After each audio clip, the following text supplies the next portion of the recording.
बाबा ये जब चला जाता है तो कहाँ जाता है, मतलब बच्चों को पढ़ाई पढ़ाकर? क्या तो बाबा फिर जब पढ़ाई पढ़ाकर बच्चों को जाता है तो कहाँ पर जाता है? शिव बाबा पढ़ाई पढ़ाकर कहाँ जाता है? पहले तो साकार परमधाम में ले जाता है। हैं? कहाँ ले जाता है? साकार परमधाम। अपने घर ले जाएगा कि नहीं? हैं? कहाँ है साकार परमधाम? तुम इस सृष्टि पर परमधाम को उतार लेंगे। जहाँ परमधाम बनेगा वहां सब बच्चे जो हैं वो निराकारी स्टेज में होंगे या नहीं होंगे? निराकारी स्टेज में होंगे, संगठित निराकारी स्टेज में होंगे। ऐसी निराकारी स्टेज संगठित रूप में बनेगी बाप के साथ कि जो वहां पहुंचेगा उसकी कैसी स्टेज बन जाएगी? निराकारी स्टेज बन जाएगी। स्थान का ऐसा प्रभाव हो जाएगा, इसलिए उसको कहा जाता है बड़े से बड़ा तीर्थ। और दुनिया के जितने भी तीर्थ हैं, चाहे हिंदुओं के हो, मुसलमानों को हो, ईसाइयों के हो, वो सब तीर्थ चौपट हो जाएंगे, कोई नहीं पूछेगा उनको। दुनिया का बड़े से बड़ा तीर्थ माउंट आबू साबित हो जाएगा। अब बाप कहाँ ले जा रहे हैं? ऐसे ही स्थान पे ले जा रहे हैं कि जहाँ हमारी आराम से संग के रंग से निराकारी स्टेज बन जाएगी। तो बाबा बच्चों को निराकारी स्टेज में ले जाएंगे, मतलब कि वो परमधाम उस टाइम, मतलब कि बच्चे निराकारी स्टेज में रहेंगे बाप के साथ। और वो खाना खाने के लिए क्या कैसा होगा? अभी बताओ कितने साल हो गए ज्ञान में चलते? हो गया 2000? नहीं, तुम्हें कितने साल हो गए ज्ञान में? 4 साल हो गए। 4 साल हो। 4 साल में तुमने कभी ये अनुभव किया कि 8 साल हो गए, कभी 8 साल में कभी ये अनुभव किया? बाहर निकल, बाहर बंद कर दो, पूरा बंद कर दो।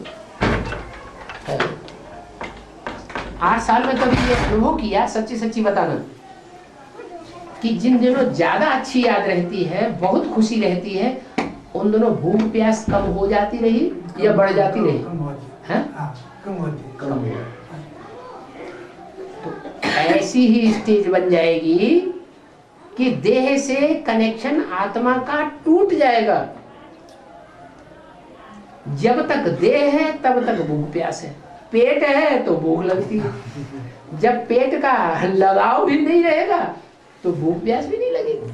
अरे सोचने की बात है, अभी चिंता लगी रहती है, अरे कमाएंगे नहीं तो खाएंगे क्या, तो इसी दुनिया में मरे पड़े।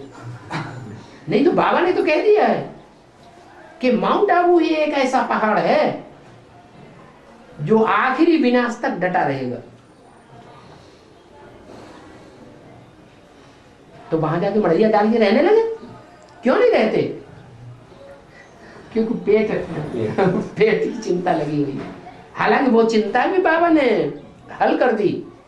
बाबा ने बता दिया मेरी सेवा में लगे रहने वाले बच्चे कभी भूख नहीं मर सकते, गारंटी दी हुई है। तो भी देह की इतनी चिंता है,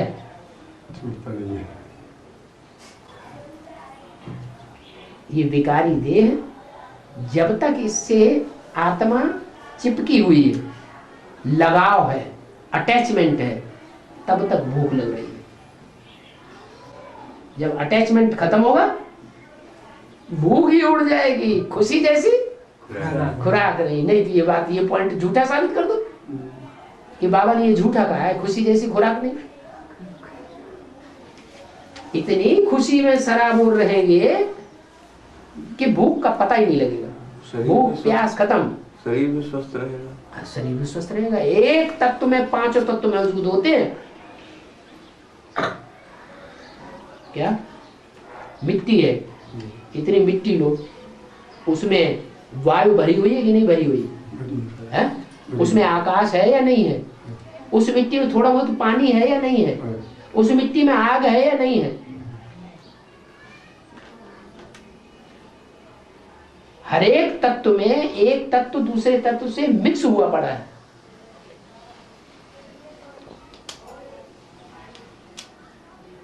इसे शरीर की संरचना ऐसी बन जाएगी कि हमें ज्यादा तत्वों से कुछ लेने की दरकार रहेगी ही नहीं।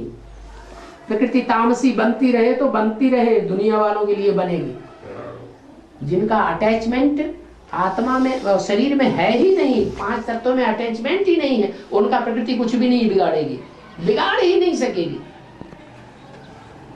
उनका बिगाड़ेगी जिनका अटैचमेंट 5 तत्वों के शरीर से लगा हुआ है।